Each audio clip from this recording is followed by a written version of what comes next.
there. If we see samsara as also negative, we will not take birth in samsara.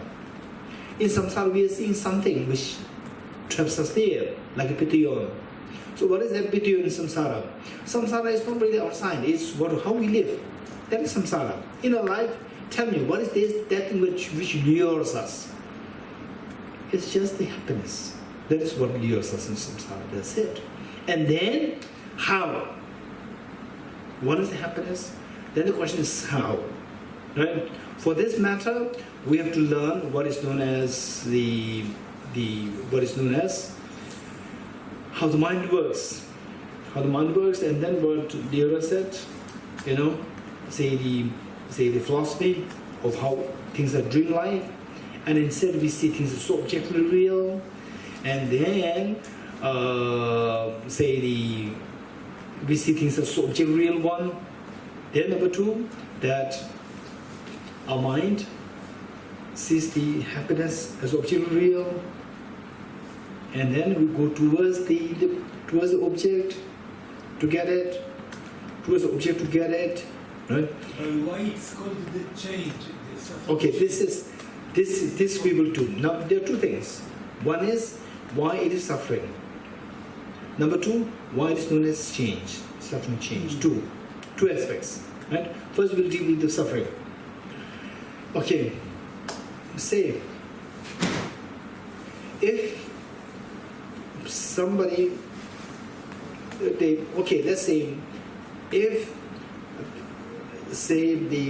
sometimes in schools, elder children, they bully the younger ones. You know that? Okay, say the younger child, say you are the younger one.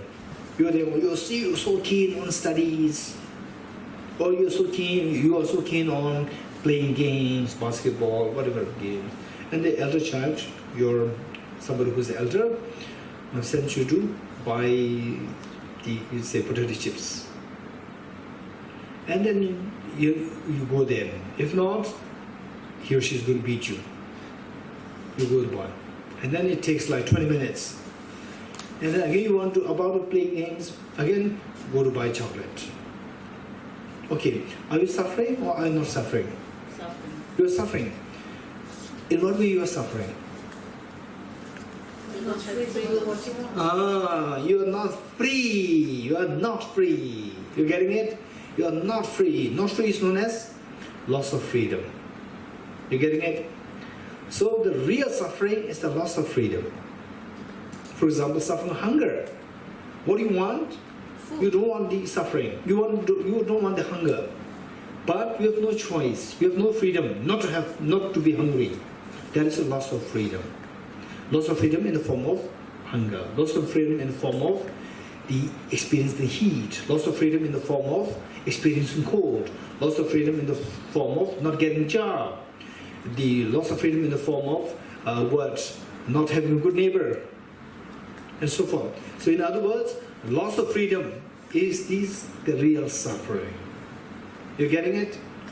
So it means that as long as we have a body, as long as we have this body, we will have the suffering. Okay. Because the body is, it's sometimes cold, it's sometimes hot, it has the sickness, aging, death. We don't want them. Yet we cannot. Also Hunger, thirst, cold, heat. So as long as you have this body, is it that we have no freedom from suffering? This is a good question. What's the answer? Anyone? Yes. Answer is yes. Anyone else? What's the question? The question is, as long as you have this physical body, is it that we are bound to go through suffering? If we have the mind of the Depends Buddha, on the mind. and if we have the mind of the Buddha and still have this a body that looks like only this if it's a body. contaminated. If it's not a contaminated body. We suffer if the aggregates. See, the question is, as long as we have this, contaminated body, is it that we are going to suffer? No, it depends on the mind. Okay, this is answered. Yes. Yes, what Tommy said, what Ari said. Finally, suffering, physical suffering and mental suffering are different. Suffering, there are two.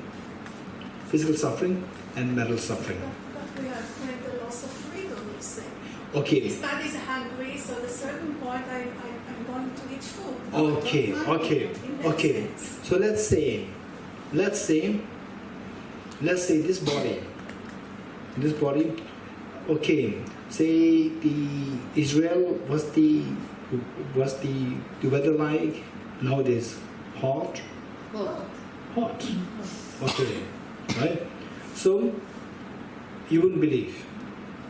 I flew to Malaysia, and the moment I reached Malaysia, I could feel the breeze, so pleasant. And the Malaysian people are saying, it's so hot, it's so hot. I said, no, you're joking. I said, no, you're joking. Right? I said, it's so pleasant, I could feel the breeze. They said, no. Then I realized, because I came from 46 degrees centigrade in Delhi, and Malaysia it was 32, 33. Right? So they're feeling so hot, whereas I'm not feeling hot because I came from. So what I'm saying is that this body, simply because it meets with a very hot temperature, the high temperature, does not mean that it should suffer. I'm not talking about the suffering, I'm talking about the loss of this, like losing the freedom. Loss of freedom, yes. So if I'm hot, and that's it, relative, but so on, but I'm looking for an air condition to cool, so I'm kind of. Okay, I'm so losing the freedom. I'm yet to say more things. One thing I say, and you'll get answer. Okay, if you want the direct, it seems that you want the direct answer. If I give the direct answer, say, if you reach gate para gate, if you reach that level, with the same body that we have, right? Somebody cuts your body, instead of pain, you have a bliss. Somebody cuts your body, right? For us, blood, pain, you cannot bear it. Those bodhisattvas on the paragati level, they feel the bliss. Right? Pain is not there. Loss of freedom is not there. Getting it? Okay, this is the direct answer. With the same body, because of the control of their mind, they can feel the bliss instead of the pain. Right? But these are 1 in millions. No, the point is, right? The point is, we all have the capacity to reach the air. So what did we discuss this morning? The one who has transformed into the reliable guide, which we did this stanza, 2 lines from Pramana Samuchaya. The one who has transformed into a reliable guide, motivated by altruism to benefit all sentient beings, the teacher, Sugata, protector, to your prostrations. So, we make prostration Buddha. So this says, oh Buddha, 1 out of billions. Don't feel discouraged like that. Instead, that should be seen as the inspiration for us. You're getting it? Inspiration for us. And that why this person is able to do that? Because of the Buddha nature. I also have the Buddha nature. You're getting it? I also have the Buddha nature. What is lacking with me is the effort. Effort that he put. That one is what is missing with me. If I put the same effort, why I'm not putting effort? Because we need to have the study, reflection and meditation. So find the meditation helps us, not just any meditation, very specific meditation. And this meditation requires reflection. The reflection requires studies. So we need to have enough studies. What we are doing here is actually creating the courses for us to get the same effort which the Buddha Shakyamuni put, which made him to have his Buddha nature become a full-fledged Buddha. Right? Okay, we all can do that. It's not just like what do you call it? Luck factor. It's not a luck factor, right? We all have the same capacity. Okay. But now let's proceed further. The point is that the suffering of change, the first, it is suffering because it is pitiyon, indirect. And suffering change because while it is suffering, it also has, even this, the seemingly pleasant experience, it changes into miseries. Okay, say the Isaac Did you ever have cheesecake? Cheesecake? Yes. Yeah. Oh, yes, right? Okay. Cheesecake, if somebody brings a big cheesecake on your birthday, what do? You will eat everything or you will distribute this? The question is how much I'm angry. Okay, so you're very hungry and the cheesecake is 5 kg. You will eat everything? No, you will not eat everything, right? I don't eat cheesecakes anymore. But it's nice, right? Very good. Very good. So let's say that is 5 kg and we make it into 100 pieces. 100 pieces. Okay, first piece, delicious, very delicious. And the 10 piece. Okay, now your stomach is filling up. 20th piece. Oh, now finish. I don't want to eat anymore. No. This is your birthday gift. 30th piece. Huh? No, you have to eat it. This is your birthday gift. Then what happens? You will start to throw up. Wait, which is more delicious? First piece or the 30th piece?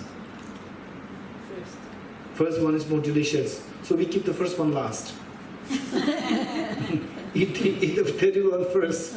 Same, no difference. Third one, first one is more delicious. Third one is, it's the same cake, but the first one is very delicious. Third one is not at all delicious. Right? It's not the object. It's something to do with your own mind. You're getting it? You said before about the drinking. You said that it's okay, one shot. No, what I'm saying. So I'm saying one piece of cake or full enough. No suffering. That's true. No, what we're saying is, we mentioned it has two sides. What are the two sides? That it is a suffering and a change. We're getting it. There are two things. Suffering, we already explained it. Now we are not attempting to explain this as suffering. You're getting it? The first one is suffering. That we already explained. It is a pitiyon. Done. Now we are not arguing about this part. That is done. Now we're talking about this change. The Ezek's question is, why this is known as change? The more you expose to this, it will change into manifest suffering. This is the meaning. The more you expose to this, right? Why is suffering change? The second part. Suffering, why? Why is suffering? Because it is pitiyon. Why change? Because the more you expose to this, more it will change into, slide down into manifest suffering. Right? Does it mean that we define happiness in Buddhism as the more you have it, the happier you will be, or as happy you will be? I mean, Say it again. does it mean the other side of the coin, if I understand right, that lasting happiness, or which is happiness in Buddhism, I think, is as much as you have of it, or as many times, or as much as you practice it, the happier or the happier you stay. Exactly. Is this a connotation? Is this the very good point? Okay. In other words, instead of saying Buddhism, and Buddhism is so like for others it does not apply. It's not a connotation. For example, according to Christianity, if you eat food, your hunger will disappear. According to Christianity, if you eat food, then your hunger will disappear. Is it true? Not true. No, According to Christianity, if you eat food, then your hunger will disappear. For a short time. Huh? For a short time. No. not only According to Christianity. Huh? It's not only in Christianity. Very good. Okay, very good. This is a reality, right? Yes. So therefore, don't say according to Christianity. According to Christianity, if you study well, Yeah. right, So- then you will finish your school, you finish your Yeah, university. Speak well. Yeah, if you study well, you will, you will. So what, the word or the measure? Okay. What is more important, the word or the measure? Okay. I try to say. המידה שאתה עושה דברים, או... מה יותר חשוב, אם אני יושן 4 שעות או 8 שעות? הכל חשוב. May I say it in Hebrew? Yeah. אני מנסה להסביר שמה שאמרנו זה לא רק בודהיזם, זה כללי. כן, כן. אז בכל הדתות, גם בבודהיזם, אם אתה אוכל, אתה מפסיק את הרעב בזמן מסוים. כן, אני שואל אותו, מה שאני שואל זה אם אני אוכל כמות או קצת? כמה שאתה צודק, לא זה משנה. לא הנושא. אם אתה אוכל. Okay, now the point is that as Tammy rightly said, it has nothing to do with Christianity. Eating Yeah. food, hunger disappears is reality. Likewise, the what we consider as happiness, that being pitayon, is a reality. It's not about from Buddhist point of view. It's a reality. One. Number two, that uncontaminated happiness. This happiness that we experience is known as contaminated happiness. With uncontaminated happiness, according to Buddhism, no. According to reality. Yeah. According to reality, if you have it, that this happiness will never change into suffering. The more you're exposed to this, it will never change into manifest suffering. Okay? I know what Ari was saying. He was asking about the No, measure. I'm giving answer to Leora's question. Ari said you don't understand what he said. He mentioned the concept of measurement. Measurement, yes. Measurement. And so he said if we use the right measurement, we don't get to this level of suffering. Okay, so this is about the change. But this is not about the suffering. Suffering, I already explained it. Measurement, not measurement, it is pitayon. If Whether- we are aware that it's a pitayon, we are aware of it. If and you- then we are, If you're really aware of this pitayon, the point is you will not feel attached to it. okay, but we can still have it. Of course, what's wrong with that? That's a good point. No, the point is No, that many people miss this point because Yeah. and then they say that Buddhism is a very sorry So this philosophy is- because you can't enjoy things.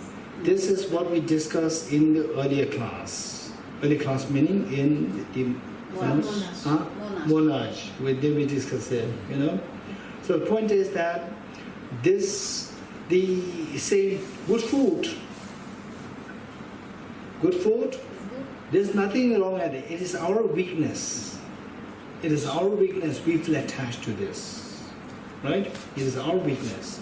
So the point is that if you know how the mind works so well, I even encourage people that if you have good cars, keep good cars. If you have good house, keep good house, right?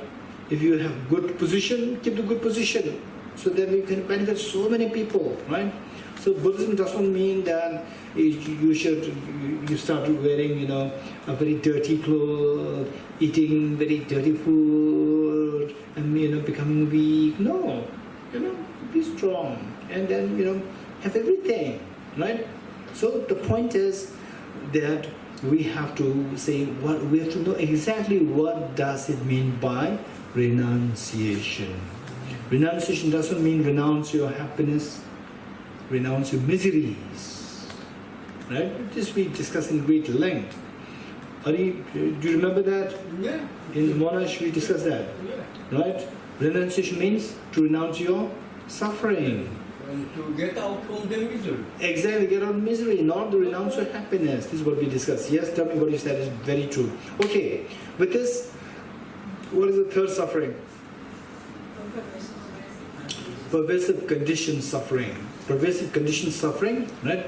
Okay, what examples do we have? Pervasive conditioned suffering. Old age.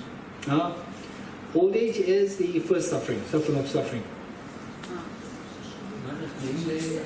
Our contaminated aggregates have the potential to experience suffering no matter what the circumstances. Okay, the contaminated aggregates having the potential to suffer. Having the potential to suffer, yes. Anyone else? Suffering, pervasive conditioned suffering. Right? Okay. Pervasive conditioned suffering. I will give you a few the illustrations. One is the involuntary birth in samsara. Involuntary birth in samsara. Involuntary birth in samsara. Right? Where there's birth, there's death. What is involuntary birth in samsara means in Hebrew? What dies Involuntary birth. How do you translate this in Hebrew? Every birth is not our decision. Depends on your level. First in Hebrew, Estira said, לידה לא מרצון. This is the translation. ואיזה לידה היא ברצון? Well, my question is, כאילו שלא בחרנו.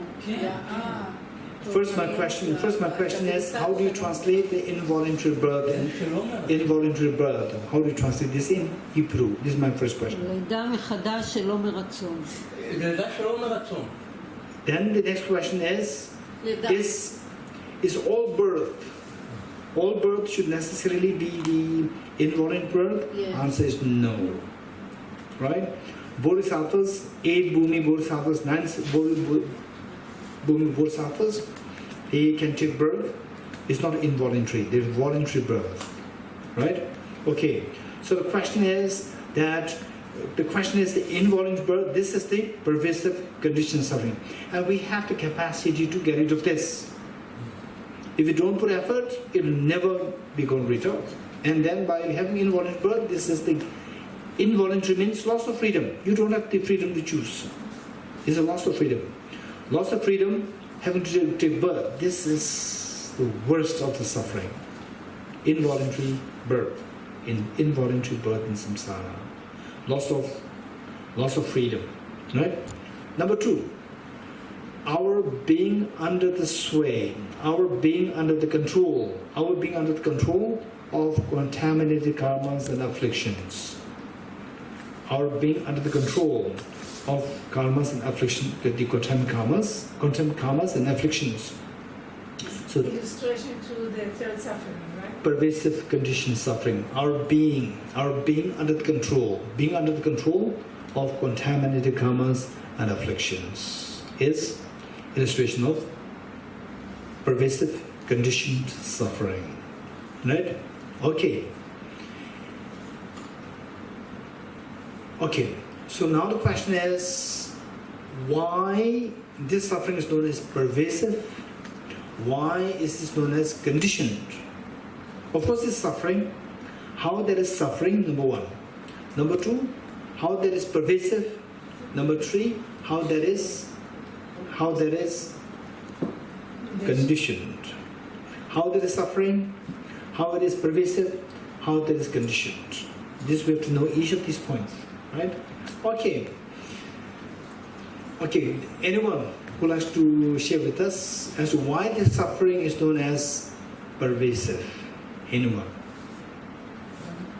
Pervasive means It's everywhere, you can't avoid it. huh? It's everywhere, you can't avoid it as long as you are not letting go. Everywhere meaning? You cannot avoid it. Okay, you cannot avoid this. You can avoid it if you are in a certain level. But when you are in samsara, Huh. you can't avoid it because you always have the negative karma Huh. before you get to the 8 minutes, and you always have the afflicted area. Pervasive. Pervades where? Pervades means it spreads. It spreads where? Samsara. Everywhere. In all 3 realms. Very good. In samsara is divided into 3 groups. Desire realm, form realm, and formless realm. 2 realms. So this suffering, pervasive conditioned suffering, spreads on all 3 realms. The first suffering is only with the first realm, not with the second and third. First suffering is not pervasive because you don't find the first suffering in the second and the third realm. Form realm and formless realm do not have the suffering of suffering. And what's the second one? Suffering of change. Yeah. Suffering of change, where is it? Is it pervasive or not? No, it's only the first and the second. Yes. It is only in the first and the second. The second one is what? First one is Form. desire realm. Second one is form realm. Form and formless both are the God realm. God realm. Form and formless both are God realm. And within the desire realm, there is one section, the God realm. That God realm and form and formless God realm is very different. Quality-wise, there's high the difference. in the quality. So in this second realm, which is form realm, is further divided into 4. Okay, you find it a little technical, don't worry. Just listen to this, right? And later on, you will come to learn this more easily. If you think that this technical, you skip it, then you will never learn these things. You have the potential to know these things, and you don't learn these things. Okay, so the second level also has 4, second form realm also has 4 divisions. And the suffering of change is only in the first 3. The fourth one of the form realm is not there. And the formless realm, it does not have this suffering change. Suffering change is not present in the formless realm. Okay, in simple terms, to make it simple, we can say suffering change is not pervasive because it is not present in the formless realm. Right? Suffering change is not present in the formless realm. So therefore it is not pervasive throughout the 3 realms. And suffering, is it pervasive? No. Why not? It's only in the desire. It's only desire. It does not pervade in the second and the third realm. Only the third one, pervasive conditioned suffering, is present in all 3 realms. So therefore it is known as pervasive. Pervasive. Now number 2 is conditioned. Conditioned means that we are where we go, where we take birth. That is decided by the contaminant karmas and afflictions. We are conditioned by the contaminant karmas and afflictions. So therefore we are conditioned. Where we take birth is all conditioned by the pervasive contaminant karmas and afflictions. Pervasive. You know, this conditioned. Third part is suffering. How is that suffering? Loss of freedom. Loss of freedom, yes. When we are under the contaminant karmas and afflictions, these to decide. We don't have the freedom to decide where we are going to take birth and so forth. These to decide, so therefore is a loss of freedom. And loss of freedom is suffering. Okay, very good. So these things we have to know. We have to know whether you follow Theravada Buddhism, whether you follow Chinese Buddhism, whether you follow Tibetan Buddhism. We have to know these 3 things. Okay. Now if this is suffering, and if you really think about the suffering, it is good for us to think about this same one thing which I like to share with you. I also do that myself. Say reflect on the 4 seals every day. Right? All composite things are impermanent. Reflect and meditate on 4 seals. All composite things are impermanent. You think about how impermanent. One day I will also disappear. One day I will also die. Right? All composite things are impermanent. I'm also composite. I'm also impermanent. All contaminated things are suffering nature. As long as I'm under control of the contamination, self-grasping, and self-centered attitude, it will only take me to suffering. Suffering of sickness, aging, death, tension, stress, depression, anguish, anxiety, and so forth. All these problems, endless suffering, And one moment of such suffering is good enough to nullify all our what we call as the pleasurable life. Right? One moment of suffering is good enough to nullify all our past the experiences of happiness. For example, say the pain of losing a very affectionate, very dear person. That pain is good enough. Just whatever you have experienced in life, they seem so meaningless, so hollow, right? And you see, some going through these phases of life, and we will also go through these phases of life. It's not just for some people. We also go through this phase. So when we see that, it's acutely painful, right? So if we think of the suffering like this, all contaminated things of suffering, then we become so angry towards. If we think about these pains, then we feel angry towards the samsara, or angry towards the conditions, causes and conditions. All phenomena arise from the causes and conditions, right? So we'll feel so angry towards causes and conditions. What are causes and conditions? for us to go through these severe, excruciating pains. What are causing conditions? Self-grasping ignorance, and then self-grasping ignorance, it gives rise to the attachment, anger,